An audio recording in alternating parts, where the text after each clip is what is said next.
Hi, நான் லியா. Nothing but gents. ஆண்கள் இல்லாமல் பெண்களுக்கு அர்த்தமும் இல்லை, மதிப்பும் இல்லை என்பதை நீங்கள் ஒத்துக்கொள்கிறீர்களா? பெரும்பாலும் இல்லை என்று தான் சொல்வீர்கள்.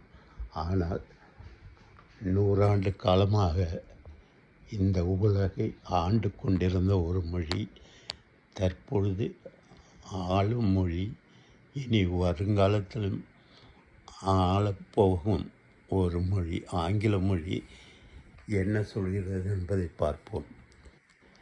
ஆங்கிலம் மொழி சொல்லுவது மிகச் சரியாகத்தான் இருக்கும் என்று பலருக்கும் நம்பிக்கை இருக்கிறது. அதனால்தான் நான் சொல்கிறேன், ஆண்கள் இல்லாமல் பெண்களுக்கு